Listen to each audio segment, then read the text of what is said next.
What's up, everybody? Welcome to the Spot Show podcast. This is, of course, an independent wrestling podcast with a few pit stops along the way. I am your host, Jim Mint 10 Dicky Wabash. And this week, we have got one of my favorite co-hosts, guests. I don't know if we can consider, because we're in a weird flux period with Spot Show right now, where these guys that were coming on as guests are now kind of my co-hosts from time to time. Point is, the fabulous one, Jason V, is here. Jason V, how we doing?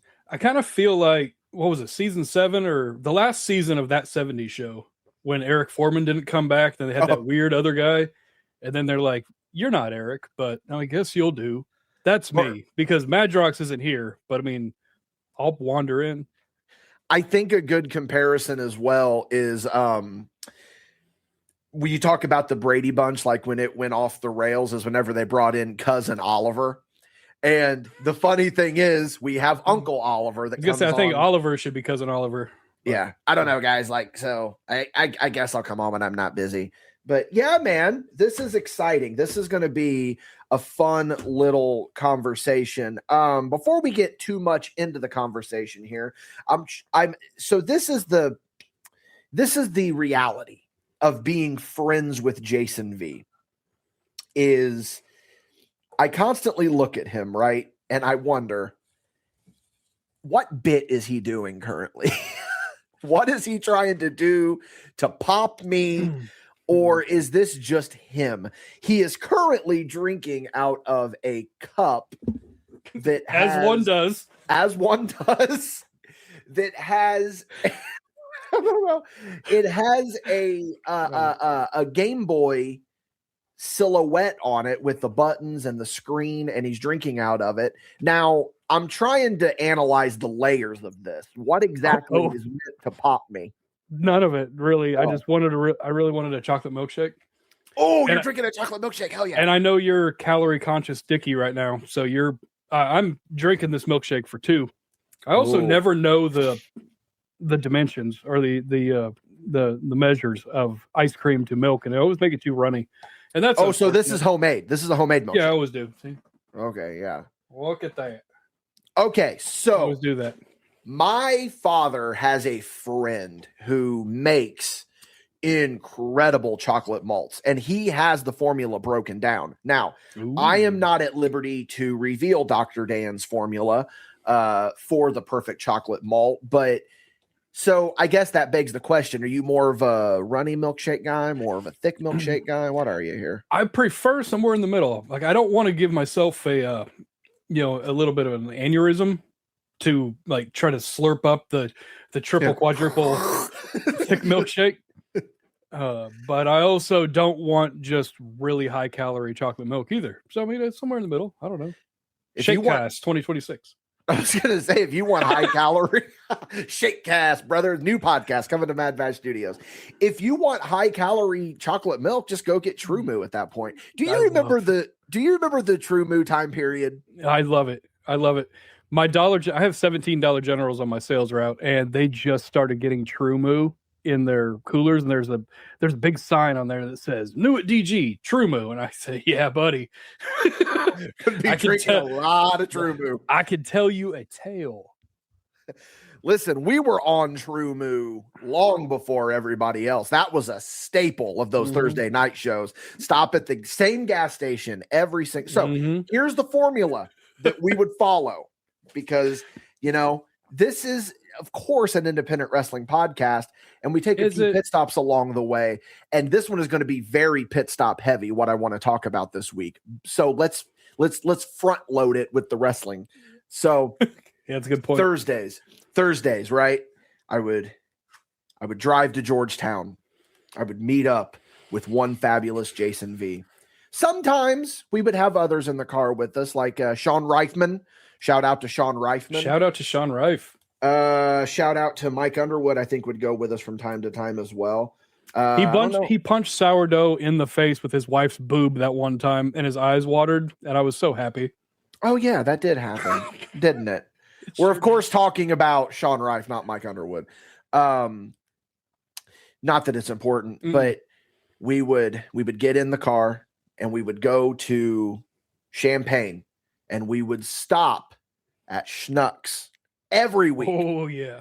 Every week. And this was a time period where Dickie Wabash was not hip to sushi. I was not eating sushi, but Jason V would always get that sushi before the show. Meanwhile, I'm eating chicken tenders, ranch, and wedges because I'm not a wrestler. What does it matter?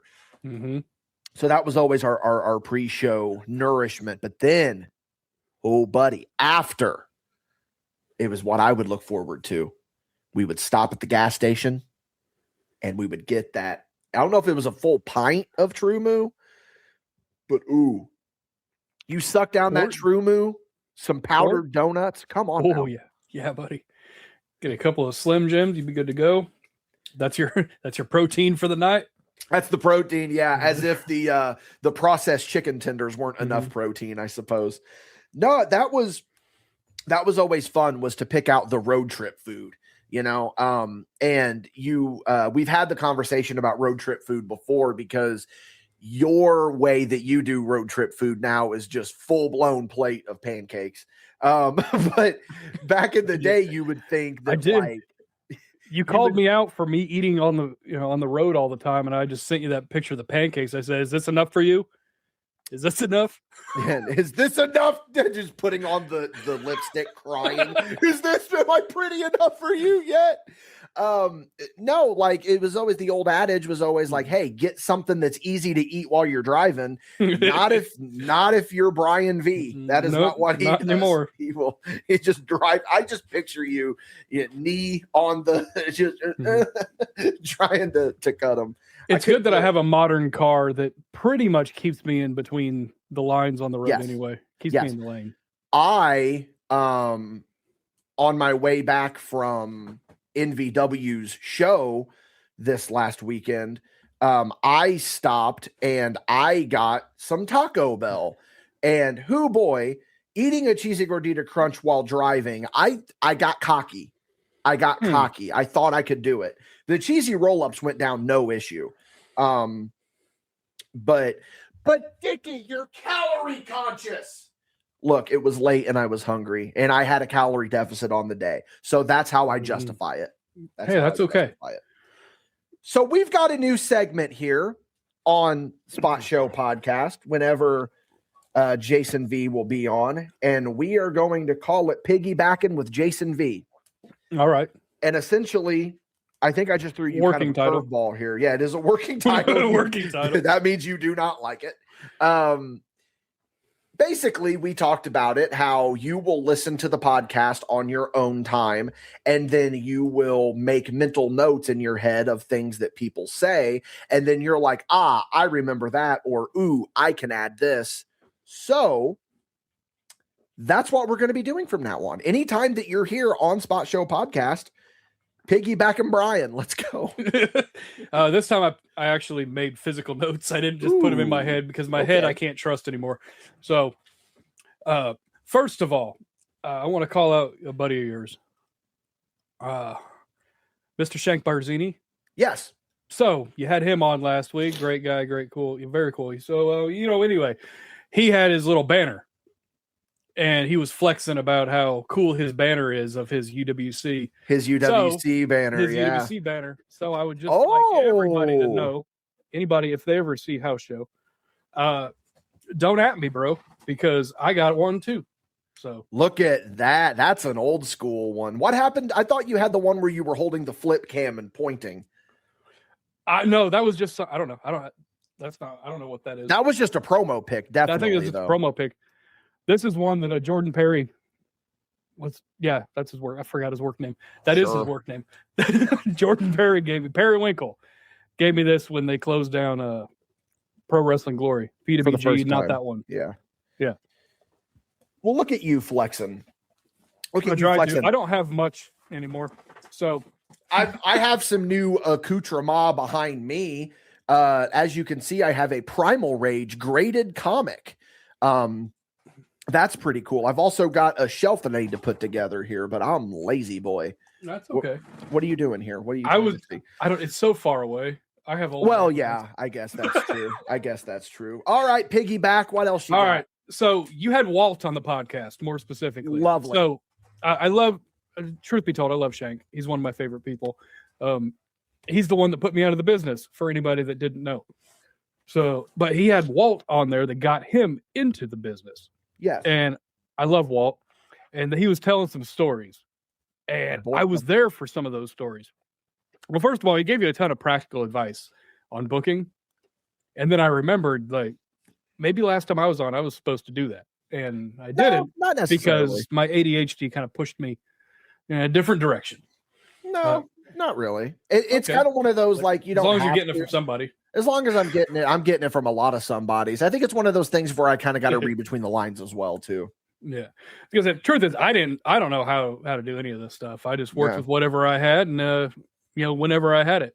Hey, make the best of what's given. It doesn't matter ultimately if I don't know how to do it either, for one reason. Check this out. Oh snap!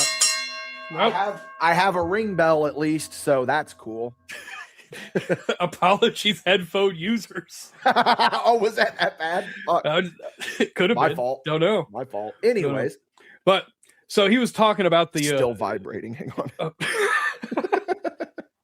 on. He was talking about the locker room at IWAU when there was the proverbial changing of the guard. Yeah, and I love that because I had never heard it from his side of the story. Isn't it always cool to hear something? I'm sorry, but it's always cool to hear that. Always. I'm somebody that I don't really put a line in the sand, especially not anymore, because as Oliver says, it's just wrestling. It's not that important. I've really that's been a part of my mantra. Yeah, should be. But excuse me, chocolate milkshake make me burp.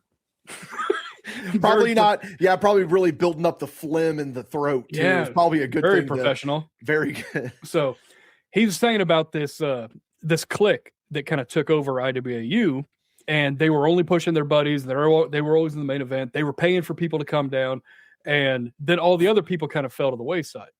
Well, I started on the wayside, and somehow I kind of got put into that clique on the outskirts, like Disco Inferno and the Filthy Animals. I was that friend of friend of the clique, and I was working my way into something. Like, I was starting to get pretty popular. I was one of the top baby faces at that time, and I was a heel. The one thing they wouldn't do while they had the book was turn me babyface. I had to keep being heel. So when Walt came in, that was awesome. I finally got to be a babyface. I mean, I was already treated like one, but now officially I'm a babyface. And so that part was really cool. The part that wasn't cool is because I was connected to them. And so anybody that was connected to them didn't really have a spot in this new era. And remember the guy that he talked about? Cole James. Yes. Okay. Yes. So he was a guy that was, I'm going to do an arm wringer and I'm going to get out because that's all I know how to do. He was my first match as a babyface, and I made the mistake of taking him to a passable match. So of course we're married. Get the next people series. Over. We're married for the next series of months, have multiple matches. So now when I'm, up here at the very top, but kind of off to the side under Walt, I was kind of second match, but like over, I guess. So it was a mixed bag. But then after our storyline going against each other, working against each other was over, then he becomes my tag team partner. And it just kind of, I don't know, it was different. It was different. It was not the same thing. And then the crew that I was going with wasn't coming around as much. And that, I don't know, I probably should have stuck it out. But that's when I started working my way out as well. Yeah, I mean, it's always weird whenever there's a changing of a guard that happens. I don't think, like, I was on the outskirts of the changing of the guard in UWC, so I don't really have, much to say with that. But yeah, I think that, look, here's the thing about wrestling too is, and I've said it before, I will say it again, I will say it all the time, and it's probably tired of hearing me say it. Wrestling is the closest to high school that I've ever experienced in my adult life. So when I say that is that it can be very click driven. So You are walking into the lunchroom and you are looking at, oh my God, do I go sit with these kids? Do I go sit with these kids? Whatever decision you make in the business is going to upset someone. Doesn't matter. Mm-hmm. It's simply put going to. So that's why you just kind of got to start doing it for yourself. Ooh, inadvertent paid show preview. Oh, yeah, fair. Yeah, that's fair. That's fair.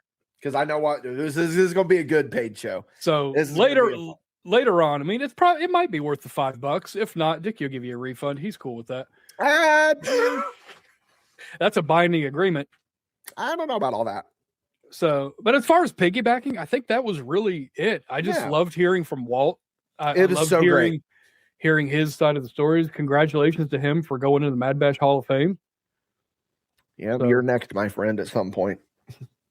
And Shank, if you're going to be there at the MadBash show, bring your poster. I'll bring mine. We'll see whose is bigger. A poster off, brother. Let's go. I love that. I got a trophy too. You want to see the trophy? Which trophy? I got a bunch of trophies. As you're just sucking down a milkshake. This is great. I love this so much. You want to play 21? I got 22. All right. Come on. What's he say? You want to play blackjack? Maybe I got too many of those too. So Oliver dropped a really good Jake the Snake reference backstage Sunday. I gave his son Hat Trick Nick shout out. I gave him a Stardust figure and a Jake the Snake figure. And Oliver takes the toys and he looks at me and goes, two with toys. And then he put the toys in the bag. Do you get the reference? Because it's on the outskirts of my mind. It's beyond the mat. Beyond the mat. When he's talking about the debaucherous things he would get up to, and he's like, first you get one, then you get two, then you get two with toys, and then you're expected to go home and lay with your wife. That reminds me about Bret Hart's book. It's 25 hours of everybody sucks except for me, and here's the 338 times that I cheated on my wife. Yeah, some sunny days. He doesn't even talk about that part. Ugh. That was not him. That was Davey. Oh, really? Yeah. Oh, look at that one throwing some slingers. So yeah, there's these two Japanese girls though, and when he was doing a layover over that way. Good for him. I gave him a fist bump through the audiobook for that. Good for you, Hitman. Good for you, Hitman. That's what I'm talking about. Yeah, two with toys. But their toys were Pokemon. Oh yeah, that's a segue into what I want to talk about later with Pokemon, because man, we're doing the real work tonight. Man, this is called we actually did show prep, and we're having a hard time like actually getting to the show prep because this is just a fun conversation. So most of you know, I would say all of you know, because I've been very vocal about it, how much I love a good documentary. I love it. Love a good documentary. We were just referencing one of my favorite documentaries, Beyond the Mat. Absolutely. Okay, well. So. We got to make a through line. Yeah. So there was someone that messaged me, and I want to give them a shout out. And they said, listen, I discovered your podcast. I've been listening to it. Thank you for becoming my new audio obsession. If you are still here, this is what you get. You get Jason V sucking a milkshake into a microphone. So hey, it could always be worse. Hey, woo. Hey, so anyways, will you let me segue, please? No. So there is a documentary that I remember watching a couple years ago. I think 22 is when it first came out. And it was over a subject matter so I like to find a documentary that is over off the wall stuff. My two favorite genre of documentaries are documentaries where the people that are the subject are not necessarily aware that they're the subject. Mm-hmm. By that, I mean Beyond the Curve, the Flat Earth documentary, which is one of my all-time favorite documentaries. We may discuss that one day. The second is over something that we really should not care about, but they make us care about it. Case in point, my favorite documentary of all time, The King of Kong. I adore The King of Kong. I'm still not watching that twice with you. Oh, listen. That'll happen one day. Not gonna do it. So we'll get into King of Kong one day. We'll talk about this. But there's this documentary that came out. It was on Hulu a few years ago, and it was called The Contestant. And it was it's a very unique documentary because it covers something that I feel like us in the West, there's this trope, right, of Japan be weird. Mm-hmm. Japan be doing weird things on television. We've seen the TV shows, the jump through the human-shaped hole and the wall coming towards you and stuff like that. The most extreme elimination challenge. Oh my God. Don't even get me started. But see, that is a dub that this US company bought the rights to and then dubbed it over. But even still, listen, I love MXC. I love that show more than I love like most forms of media that I have ever ingested in my life. So anyway, this documentary follows, which is something that, again, really shows how small pop culture is if you are not in the middle of pop culture. Do you see what I'm saying here? Especially, all right, yeah. I can see this. It's like pop culture may seem big to you, but if you look at it from the eyes of somebody else, whether it be someone who is in your country or even people from another country, because this event took place, give me a year. When did this happen? 99? 98? 99? I want to say 98, 99. That sounds right in the right time frame. So there was a TV show in Japan called Dempa Shonen, and it was incredibly popular with the people in Japan. It was a Japanese exclusive show. I don't even fully know what the show was to begin with. Like, I don't understand. Like, they explain it in the documentary, but even then I look at it and I'm like, what is this show even? But it was one of the most popular shows in Japan. From what I understand, Dempa Shonen was almost like a variety show, maybe, because the man we're about to speak of in depth, they would record him, they'd film him for 24 hours. It's like all week. Yeah. And then they would take that week and they cut it down to 8 hours worth of footage and then cut that 8 hours down to 6 minutes. Yeah. But so I'm thinking 6 minutes, that can't be an entire show. So it's got to be just a snippet of a show, similar like a MXC kind of thing where they just kind of pop on over, or Viva Variety. Remember that? Oh, that's an old school callback.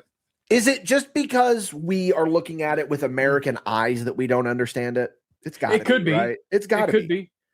I mean, again, Japan be weird. Ask Awesome Kong. She went over there and then she ended up getting banned from the country for a while because she beat up people on a game show for real. They told her, like, if these people come back here, then you hit them for real. And she did it. And then they're like, you can't hit them that much. Like, we got to get you out of here. You got to go. Ooh. She's like, oh. So this is another thing that's like, this what falls into my niche of documentaries. This is something that I knew nothing about, something that I wouldn't even really care about. But I remember I had seen and watched videos on YouTube about this subject matter that we're getting ready to discuss. So I knew a little bit about this going into this documentary the first time I watched it, because this was a rewatch. Yeah. And some wild hair just got up my ass, and I was like, I want to rewatch this documentary. And then I was just casually talking with Brian, and I was like, this documentary is fascinating to me. I would love to break it down on Spot Show. So here we are. So the documentary, I don't know if I have officially said the name yet, but it is called The Contestant. And I just Googled it. By the way, it was 23 that it came out, not 22. That sounds right. I wasn't going to correct it, but that's what my brain thought. That's what I thought. So basically, and again, the concept of this, of what this guy went through, I think that looking at it with American eyes, I have a hard time grasping it. So this guy, Nasubi. Nasubi. And he would begin every day. Nasubi. And he would always look at the camera. Dude is my hero. He knows how to get himself over. He does. So Nasubi is this Japanese guy. He was raised in Fukushima, which is, most people know Fukushima from the tsunami that hit and the nuclear power plant and all that, which, trust me, that's gonna come up. So he basically had it in his head from a very young age of like, I want to be an entertainer. Like, I want to do this, I want to do that, but there's not much to do here in Fukushima. So I'm going to travel to Tokyo and I'm going to make it big. I'm going to be a big movie star, a big comedian. And he auditions for this show and has no idea really what it even is. At least they portray it that way.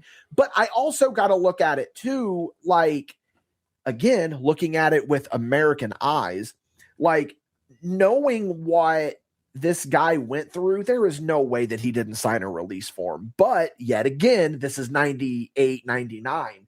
So there probably wasn't a release form. Well, okay, so reality TV wasn't a thing. Keep that in mind. Not at all. So that's a huge point of this. Reality TV is not a thing. And they even talk about it early in the documentary that Nasubi didn't even have a contract. He didn't sign anything. They just kind of put him out there with the hope that when it's done, he might get compensated.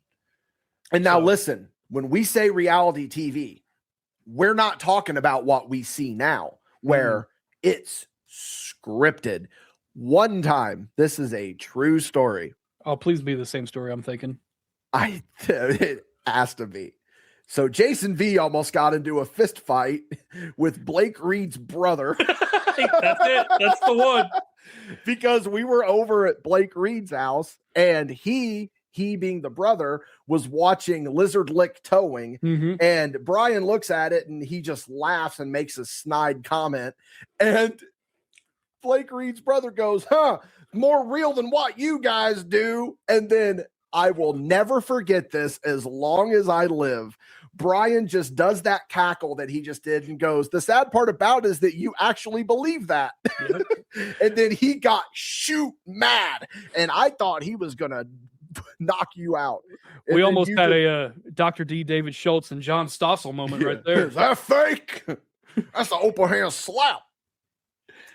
So anyway, like, this is, dude, Fred Armisen was the narrator of this documentary. Yeah. I didn't even notice that.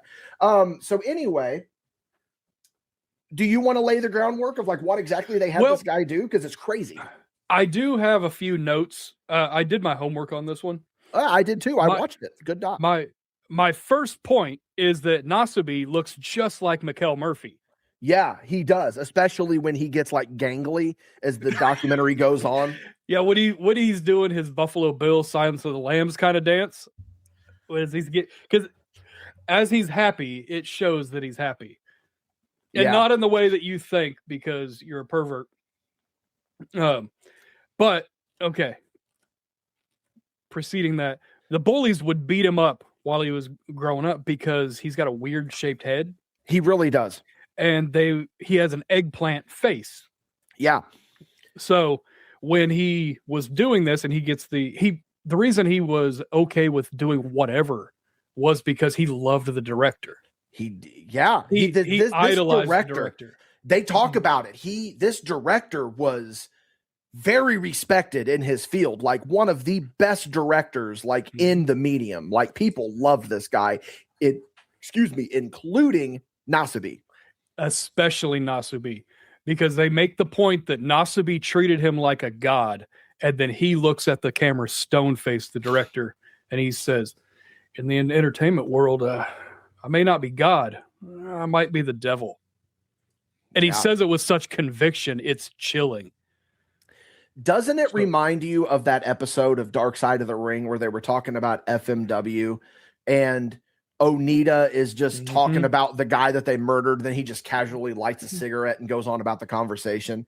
Yeah, they're like cold over there, man. He's just reminiscing, like it's just something to talk about with your buddies. At the end of the night, getting a beer at the bar. So, but the purpose of this show, regardless, the purpose of the show was to prove that humans are entertaining. If you put a camera on them, you watch them long enough, you will find something entertaining. And then Nasubi's mom supported him doing this, but said, please, son, the only thing I ask is that you just don't get naked on TV, please. Please. Spoiler. So, starting off, and maybe this is not starting. So if you got a better starting point, then please interrupt. But it's like they essentially give him sensory deprivation to confuse him. They got him with the eye mask on. They got him with the headphones. They got him totally covered up, and that way he doesn't know where he's at. He doesn't know where he's going. He doesn't even know what country he's in. Yeah, that's a shoot. He just thinks he's in Japan. I mean, he is, but I mean, he starts in Japan. He thinks he's in Japan, but he doesn't know for sure. And that right there is enough to mess with your head. Could you imagine just like you're in Indiana and just all of a sudden be like, is this what Indiana looks like? I don't know. Oh, dude, that is like so scary to me. So Mr. Beast of course it was Mr. Beast, did a video where he isolated himself like in a sensory, not necessarily a sensory deprivation room, but like a isolation chamber, I think for like a week. And it's like, they say that like, if you are in the same room with no visual stimulation, no nothing for an extended amount of time, it can severely mess you up. Now, granted, this is back in 98, 99, and we didn't have a grasp on what that sort of stuff would do to the human being. So for you reading between the lines here, like what they did, like Brian was explaining, they isolated this guy. They put headband on him and hid his eyes, and they threw him into a little apartment and they just left him naked. They tell him as soon as he gets in the apartment and he's looking around and he sees a magazine rack and he sees a very large stack of postcards and a pen. And they say, do you know why you're here? And he goes, postcard sweepstakes. And then he looks, he kind of figures it out. He said, I need to win things. And they said, you do. So strip down, give us your clothes. And he goes, but why? And he reluctantly does. He's down to his boxers. And then they go, no, everything. They say everything. And he goes, oh, literally, like he's doing a caricature of how you would think a Japanese person would like, huh? Yeah. So he does that. He hands them his underwear and they said, okay, so now you have to win things. What's the first thing you should win? He goes, oh, clothes. It's like, the first thing you need to win is clothes so you can then have clothes.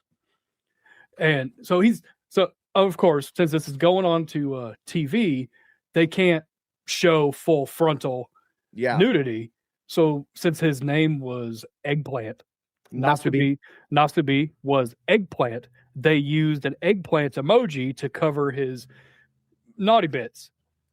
So that might be the canon event that caused the eggplant emoji in modern day to represent the nether regions of the male. So, speaking of another canon event, our favorite highly functioning autistic artist may not actually be the first Let's Player like we've previously believed. Oh, no. Nasubi might be the first Let's Player because jumping ahead here, he wins these contests, these mail-in contests, and he gets prizes. At one point, he got a PlayStation, a game, and a TV. So he was filming himself playing a video game and talking over it on camera.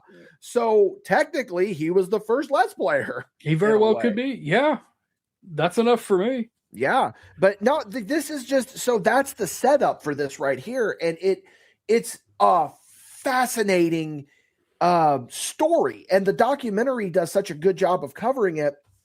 And we're going to get into what exactly the documentary covers after I remind you that this is, of course, the Spot Show podcast. Each and every week, my friends and I get together and we talk about the wacky world of independent wrestling and everything in between. That part's doing a lot of heavy lifting. Everything in between. That part's doing the heavy lifting this week. If you like what we're doing here, you can, of course, go on over to patreon.com/MadBash Studios. Back us at the $5 tier. There you're going to find all of our content early and ad-free. If you don't have the extra money to toss our way, you can, of course, go to madbashstudios.com. There you'll find links to all of our social media platforms. Go give us a like on Facebook. Subscribe on YouTube. Everything. Go to your favorite podcasting platform. Leave us a 5-star written review. That's what helps us out in the end. But the best way to keep the microphones on and the envelopes full, patreon.com/MadBash Studios. Plug skis and upcoming events. As you know, coming up here in just a couple of weeks, I am going to be having a mental breakdown because Mad Bash Wrestling Presents Event Horizon is coming to Marshall, Illinois. We have got a stacked card. All that information for that can be found on the event page on our Facebook account, Mad Bash Studios. That's going to be one that you're not going to want to miss. Aaron Williams versus Oliver Kane, Beef versus Dalton Davis, Zach Abstract versus Hans Carden, Devontae Knox versus Colby Jack, Spencer Wallace versus Jared Savage, Ethan Heyer versus Daniel Luck. Oh my God, what a card. It's going to be such a good time. Hope to see everyone there in Marshall on the 25th. But for those of you listening to this now, I can assume that you're not using your Patreon benefits, so you are about to hear a word from our sponsors. This episode is brought to you by Venom Energy. Hey, we've all been there, and there's nothing wrong with admitting to it. Well, what I mean is that we've all hit that midday slump, and we all need a little push to get us through the rest of the day. Well, what better option to give you a pick-me-up than one of the wonderful flavors of Venom Energy? Venom is what gets Mad Bash through those long show days, and we know that it can do the same for you. I'm going to sweeten the pot a little bit for you, too. Yeah, come to our merch table when you see us at a show, and with the purchase of a Mad Bash Wrestling sticker or magnet, you get a Venom Energy drink on us. While supplies last, of course, so you better act quick. We'd like to thank Venom again for sponsoring this episode. Please consume responsibly. Not recommended for children under 18, pregnant or nursing women, or people sensitive to caffeine. This episode is brought to you by patreon.com/MadBash Studios. If you head on over to patreon.com/MadBash Studios, you are helping fund the definition of independent. Hundreds of hours of content starting at just $5 a month. You are going to get early, ad-free access to everything that Mad Bash Studios has to offer on top of exclusive shows starting at just $5 a month. That's less than a cup of coffee a month. You can go on over to patreon.com/MadBash Studios and you can support the dream of being unapologetically creative. All right. So, essentially, this poor guy is naked, locked in an apartment, and he's got to win all these mail order contests in order to get his freedom. He has to win $1 million worth of prizes. Now, shout out to Nasubi's disappointed mother, because the very first thing he does is get naked. The only thing she asked was, please do not get naked. Yeah. So that's the other thing that you got to really consider it is that it's like, it's a good thing because it's, we always hear look, you want to make it in show business, kid, you might need to do some things that are going to upset some people. And we literally see it right here. And like we're saying, this is the first time that anything like this has ever been done. And here's another one that it's looking at it through American eyes. Or am I just looking at it from the time period? I don't ever remember mail-in contests being that prevalent. Oh, no, they were. Yeah. Yeah. So I got like a decade on you. But that was I remember the X-ray specs in the back of the magazine. Well, see, that stuff I remember. You could get those things. And a lot of these, I think the word sweepstakes might be a little bit misleading, because I'm under the impression that some of these are like free samples. Hey, mail us a self-addressed stamped envelope or a postcard and you can get this. So it's not like I did not think about it in that regard. Wow. So it's maybe less about winning. Like there's a million people and you are the lucky one that gets this whatever. Because I was going to say, statistically, there's no way. But think about the things that he ends up winning, which is fair. And I'm sure you can get into that. Like, that's not like a prize. Maybe the PlayStation, like you said, the PlayStation with a TV and setup and all that, that might have been a legitimate winning a contest. Yeah, because he won 5 pounds of rice, and it's like, how's that winning a competition? So yeah, that's the thing. This dude needed to win literally everything. They gave him no food. They gave him nothing. Everything that he needed to use was not only for his survival, but to also go towards him then winning the contest, if you want to call it that, so that he could get out of this. So like, he literally has to resort to, he won a can of dog food. He had to eat dog food. All these things, getting ahead of ourselves just a touch, but they did give him some food. Okay, so they would give him crackers and things like that in the beginning because it wasn't fair for him to not have anything. Yeah, they would give, but really, I mean, come on, you can hardly count that. Are you going to sit there for a week and you only get some saltines? Oof. Like, they don't even spring for the Ritz. Like, but he has a sink. And I'm assuming you don't see it, but I'm assuming he's got bathroom. Oh, we'd have to situation. Because he also, most of the time, he looks relatively clean, so he's doing something. But you don't see that stuff. Yeah, like his nails, he didn't have like nail clippers. He grew a beard. His hair got long.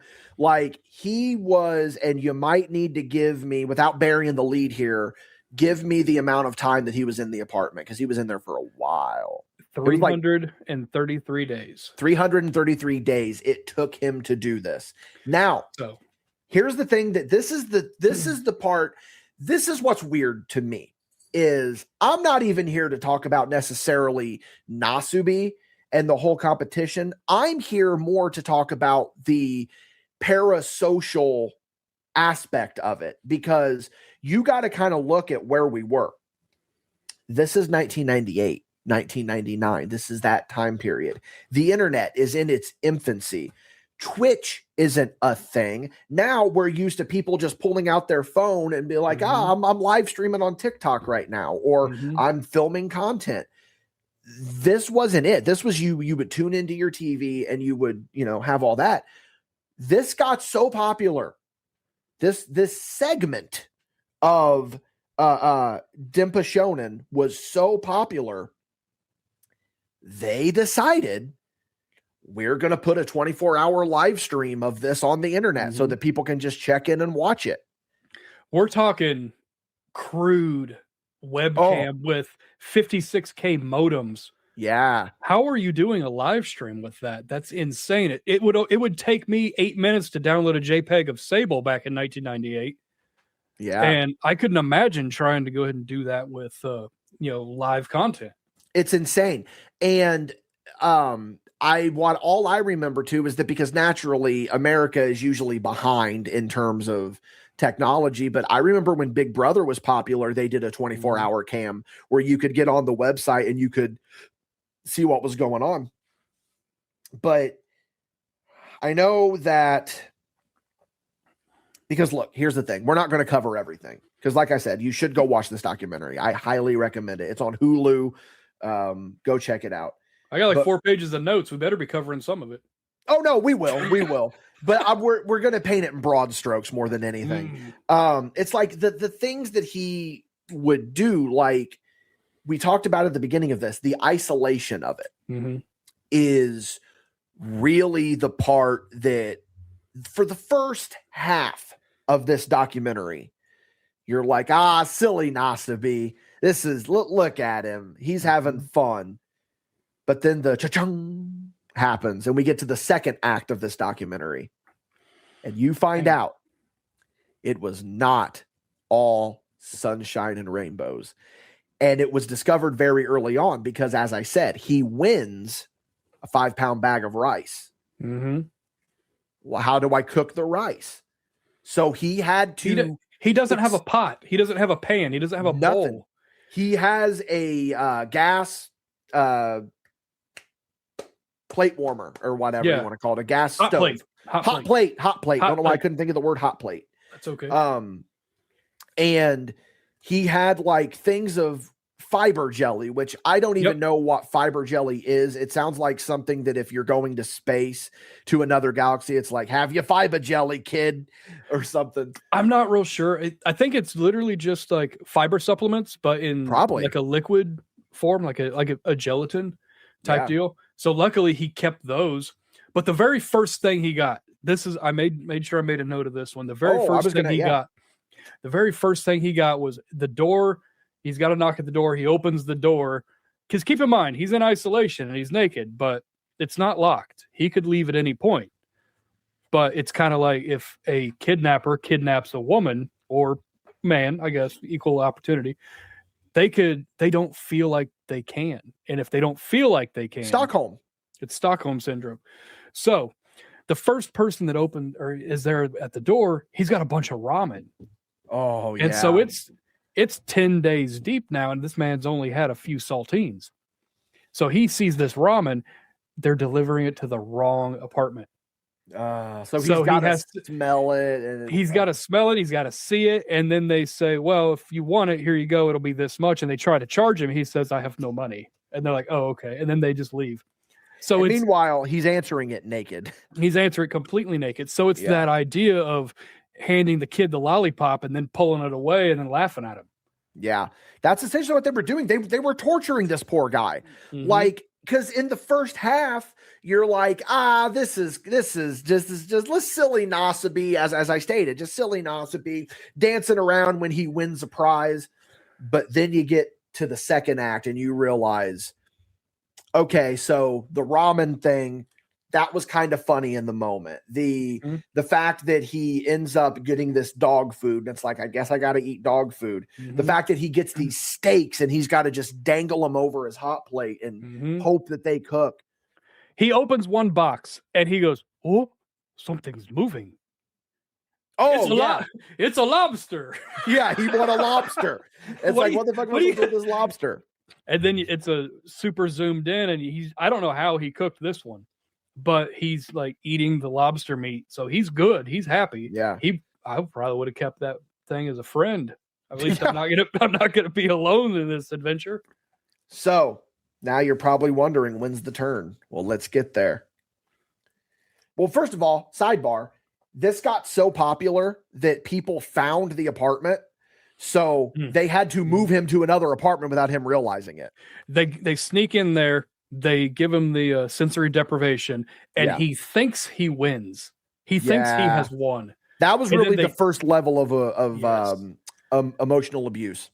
And then they take him to the next place, and he thinks it's going to be some celebration for him winning because he can't pay attention to exactly how much he's won. Yeah. And then, oh, nope, we just somebody found where you're going to be at, so we moved you to a different apartment. You're still playing. Give me your the entire time. Oh, here's another thing too. Nasubi does not know that this is a national event. He has no idea this is as big as it is because he's isolated. they give him a journal to write in, and you really truly do see a man go insane, and he's going crazy because he's isolated. Like we all talk about, it's like, man, it's fun to be the hermit and just be shut in. Not for over 300 days with minimal human contact. And the only reason I say minimal is because they would send in doctors to check on him every so often, very rarely. But it's very apropos that Brian mentioned he viewed this director as a god because he would do anything for him. He is amazing. Like, think of like celebrity status. Like, you know, for me, it would be like, I don't know. Let's say, you know, Martin Scorsese, for example. He directed Goodfellas, my favorite movie of all time. It's like, oh my God, Martin Scorsese, you can do no wrong. It's almost a never meet your heroes thing. Yeah, it'd be like me and Kevin Federline. Yeah, V's obsessed with K-Fed lately because he read. like him. He read his book or listened to the audiobook. So I like him. It's like, well, I had to break up with my girlfriend over a text message, but come on, I'm going to Europe with Britney Spears. What would you do? Yeah, good point. Yeah, well. Anyway, that's too far that way. Let's go back to this one. Okay. So Nasubi ends up completing his task. 333 days, as Brian said. Now, he completed it before that. He did. But then they didn't. They just kept going. And then he noticed and he started looking around. He said, "You're jumping ahead a little bit." Am I? There was because I know exactly what you're talking about. He's like, I had to have made it by now. Yeah, no, you're jumping ahead to when they do it the second time. Dang. Which, spoiler, they do it a second time. The way that they tell this motherfucker that he completed it is so torturous. He is sound asleep. They walk in. This is where it's still kind of funny. And they just walk in with party poppers. And they're just letting party poppers go on this guy. And he's like, in his face. Yeah, right in his face. Right in his face. And he's like, did I win? And they're like, yep. Let's go to South Korea to celebrate. We're going to take you out to an amusement park and get you fed and get you doing all this. And hold on. I got one major point here. Yes, please. After they do the party poppers for way too long. Yeah, that's what it was. Way laughably long. They hand him his clothes back, and he's so happy. But he gets his clothes, and they're playing Jerry the King Lawler's theme music. Yeah, they are. I need to get my Jerry Lawler bit in there. Kind of forgot about that. Jerry Lawler. So they take him to Korea. He's celebrating. They're all excited. And for some reason, they decide to put a hood on him again. And he's like, wait, what? He takes it off. And this time, he's in a Korean apartment. It's the sequel, A Life in Prizes 2, this time in Korea. Because it was so successful. So he looks at it and he knows, he's like, fuck, dude. He has to earn the amount of prize money equal to a plane ride back to Japan. So in the edit, they make it look like that he's just like, okay, let's do it. But now you find out in this documentary, it was a 3-hour negotiation to make him do this. And this is where the turn comes from this director, is where he's like, that man is the devil. Like I loved him. I worshiped the ground that he walked on, because like hero worship, like senpai, you know, it's big in Japan, you know, and so is pride. And they convince him to do it.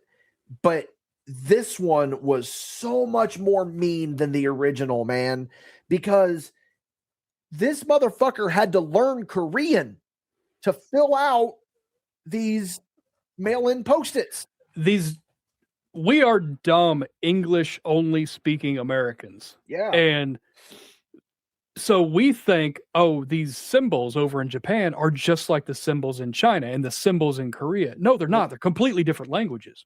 if you only speak English and you're dumped in Germany, how are you going to be able to read anything? Are you going to be able to read their literature? Are you going to go, can you read the subtitles on TV? Can you even speak to another human being? He had to use a Korean alphabet and translate. He had to translate himself. He taught himself an entire language in order to win prizes, to get clothes back and get food in a different country. This is where it continues to be dark as well. And again, we're going to speed run this specific section a little bit because the post section is really solid. Yes. I have one quote, and this is what the evil producer man, the director, said to him. He said, "If you can keep going, you will graduate to another level of human." And this strikes me just like Scientology. Apparently, we are in Scientology right now in this moment, and he has manipulated him and convinced him that he can do great things if he just does it. This goes for a little bit longer, just for a little bit longer. Just keep going, buddy. Just keep going. How many relationships are like that where you just keep on going? Maybe if we get married, maybe it'll get better. She'll straighten up.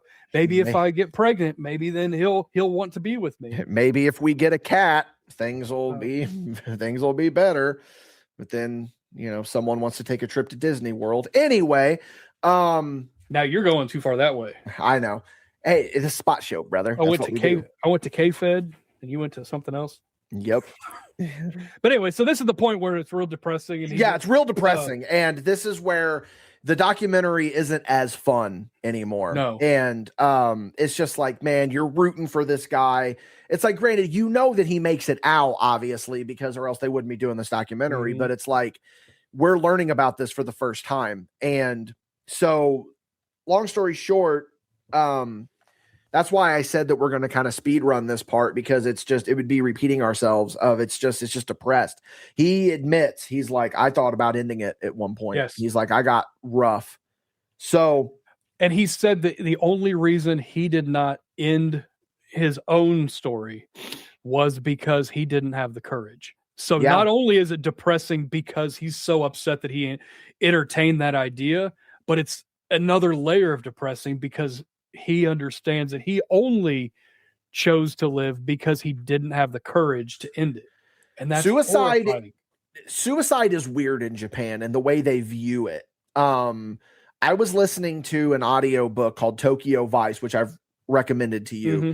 And it's about this American reporter who's on the crime beat in Japan. And he talks about around this time period, as a matter of fact, it's weird how this all worked out.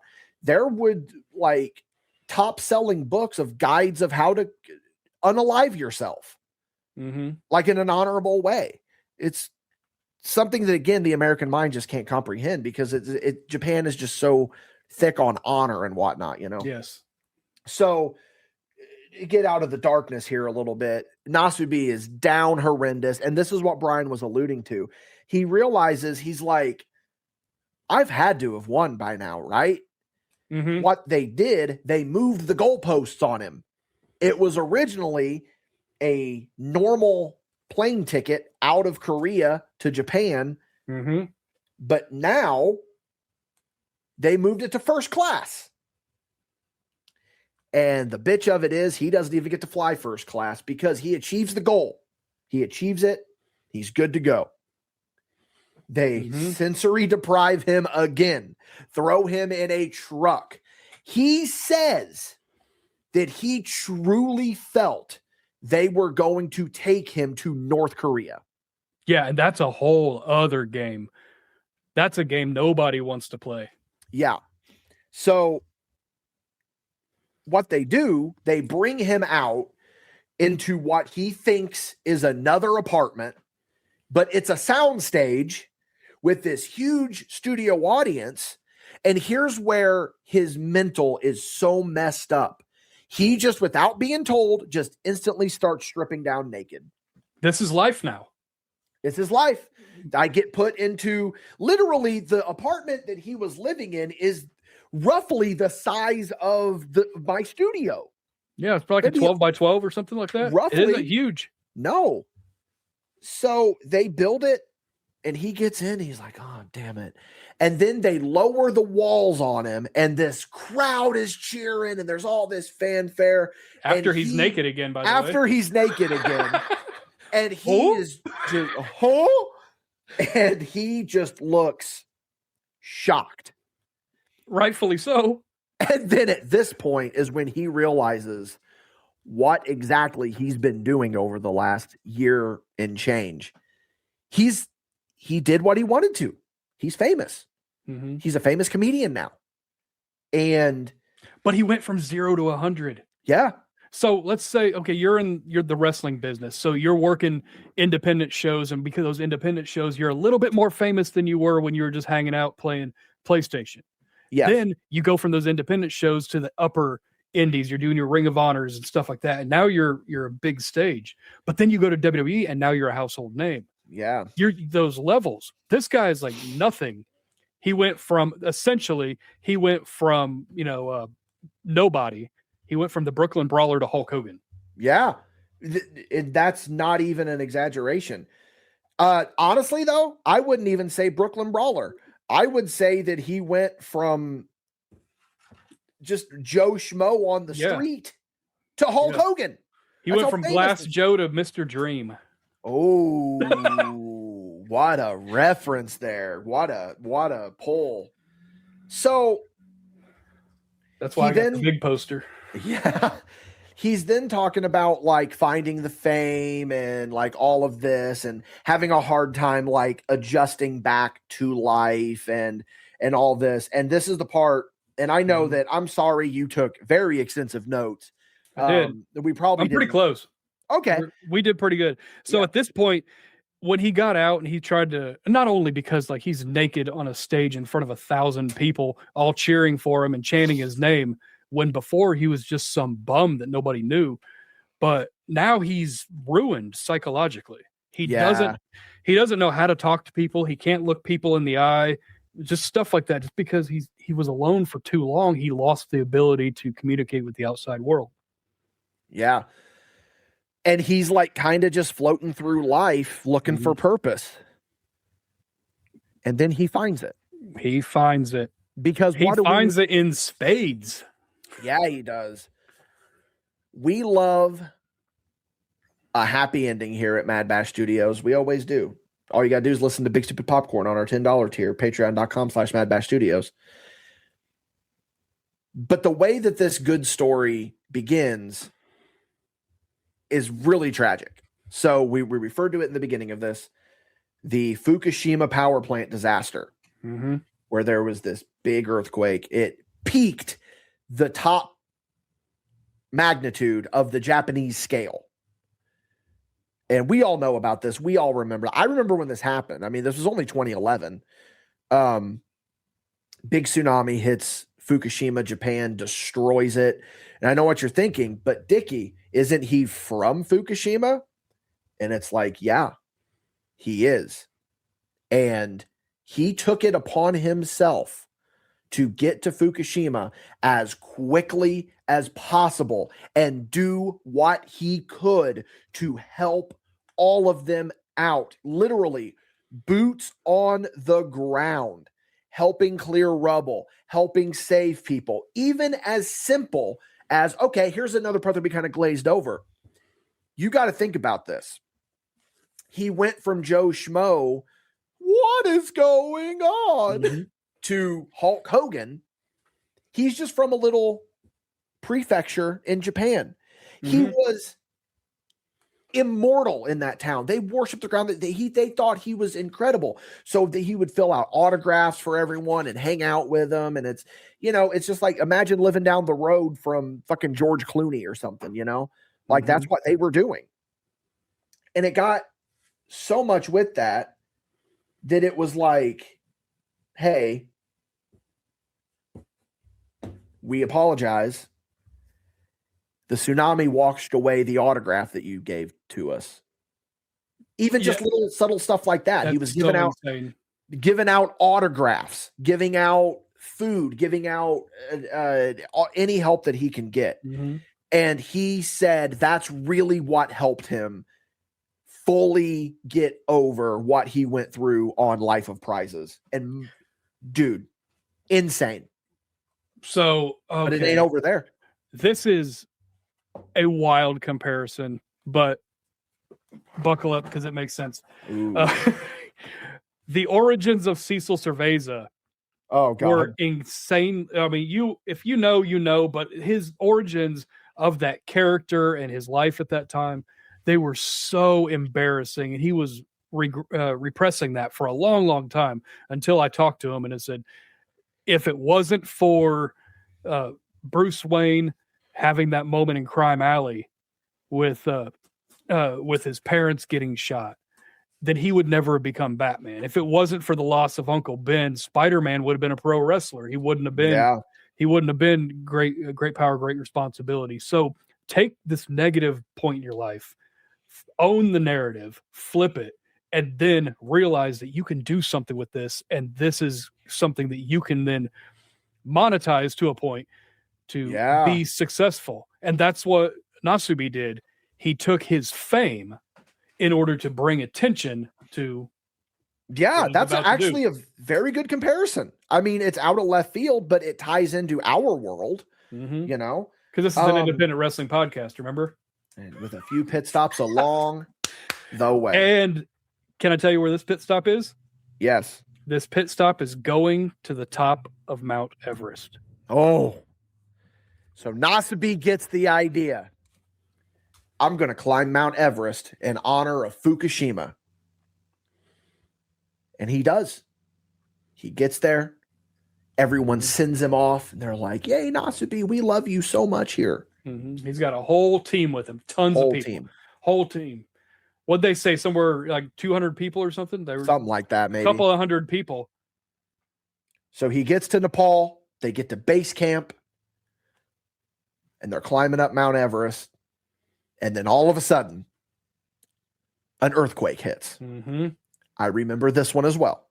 And when you have an earthquake that is near the coast, it becomes a big tidal wave and it wipes out a whole town. If you're on a mountain, it creates an avalanche. Mm-hmm. So Nasubi survives a Mount Everest avalanche. And the fucked up part about it is that because you got to think this is now 2013. Mm-hmm. So I believe it was the first time. Right. So cameras are a little bit more accessible. He was filming. So we get to see firsthand all of this snow coming down this mountain and them surviving it and blah, blah, blah. And it's like, man, be lucky that you even survived that. But V, what does Nasubi do? He didn't worry. He wasn't George Clooney. He wasn't Hulk Hogan. He jumped into survivor mode and he decided, I'm going to save everybody. Yeah.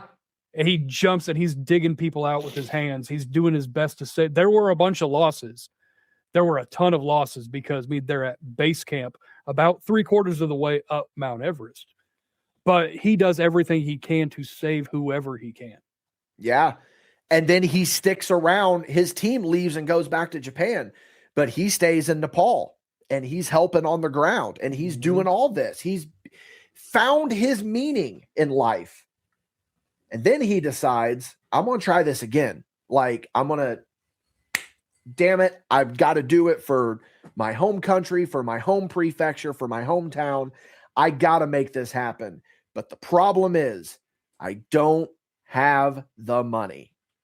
But then, just like the Green Goblin Jr., Harry Osborn swooping in at the end of Spider-Man 3, the villain that we thought he was, the director of Life of Prizes comes in and helps Nasubi raise the money. Now, Babyface turn of the century.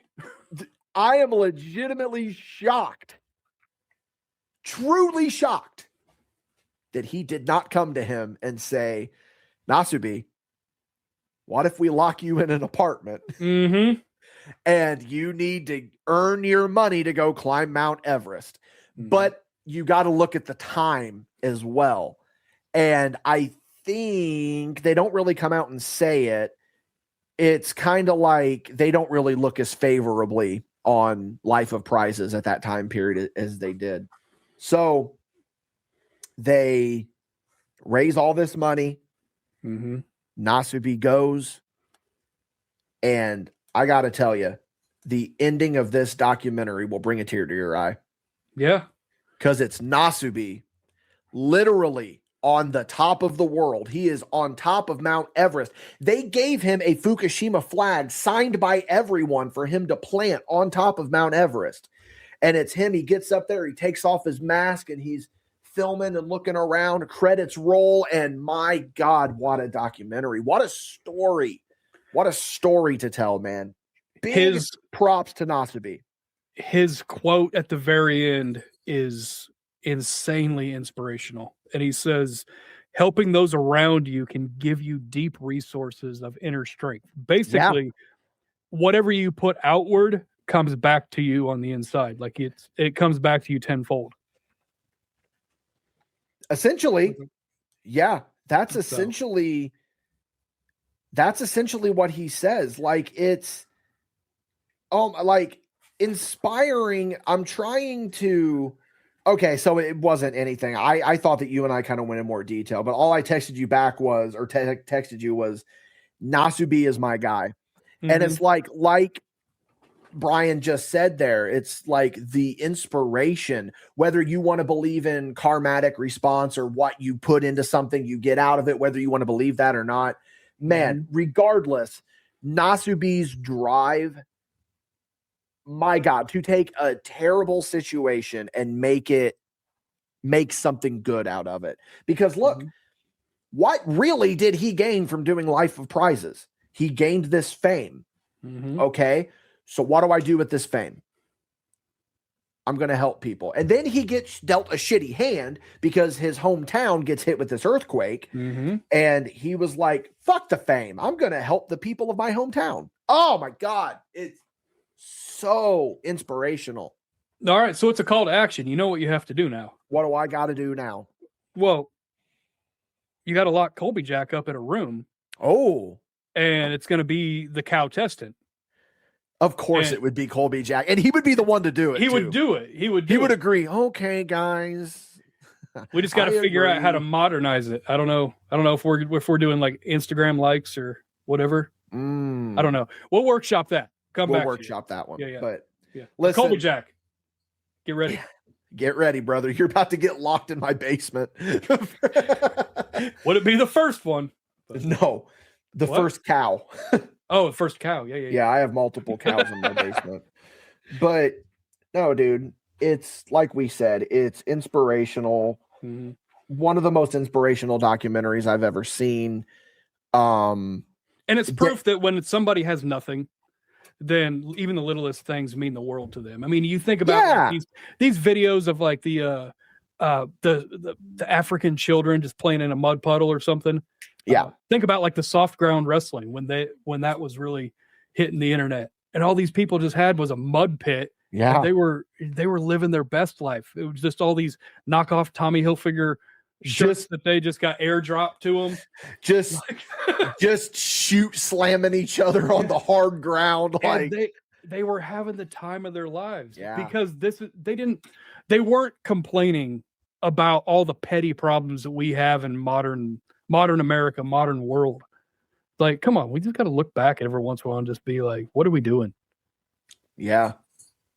Wow. What a very good way to look at it. I think there's a little bit of Nasubi in all of us, or at least there should be. That's an eggplant. That's a boy. Didn't think about that one. That's right. But, well, again, I cannot recommend this documentary enough. It's so good. We painted it in broad strokes. I think that you can still go watch this documentary and enjoy it, given the information that we gave you. When you told me about it, that you wanted to talk about this, I said, oh, this is the guy with the eggplant. I watched it already, but I just needed an excuse to watch it again. I actually was over at my mom's house cooking dinner, and I was like, you know what? I'm going to put this on real quick. And she loves Nasubi now too. She's like, I can't believe that man was able to do all that. Why would they be so mean to him? And I was like, oh, it's Cecil. And she goes, oh, okay. It's just that kind of thing. It's like from the worst upbringing or the worst start, you can have like an amazing outcome. So anyway, I think that we lock Cecil in an apartment and he has to earn the budget for a show. That might be a tall order. But anyway, well, all right, that's going to do it for this discussion. Listen, let's address the elephant in the room. Dickie, this was very different than what we normally get on Spot Show. And I come at you with there is no format for what Spot Show is necessarily, especially in this new era of MadBash Wrestling /Studios /Spot Show podcast.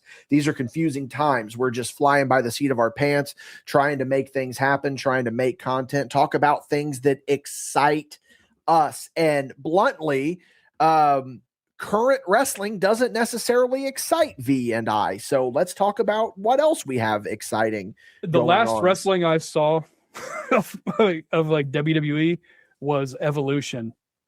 And I think if I never watch another wrestling show, that was a great exit, because that women's match to obviously the women's match. But they were all women's matches. Yeah, but that main event was insane. Oh, Rhea and Io. Yeah. Yes. Loved it. Yeah, it's so good. It's so good. But all right, we're going to go ahead and hop off here. You can, of course, find me on, we got a little cat cameo here. Which cat is this? This is Jack. Okay. This is my daughter's cat, and she is in Florida currently. So I am cat sitting for now, and he is being good. So I'm That's pretty good. happy about that. That's very good. We're going to go ahead and hop off here. You can, of course, find me on Instagram at DWobs Card Shop. You can find Jason V on the Spot Show podcast every couple of weeks. That's about it. You might find him in a Danville area Dollar General sometimes. That's right. Maybe. I was just at a Dollar General a little bit ago, and I said, hey, if you want to talk to me, go ahead and go to the podcast. Oh, yeah. Well, I guess hear me. But yeah. That's a little teaser for Paige Show too, I think.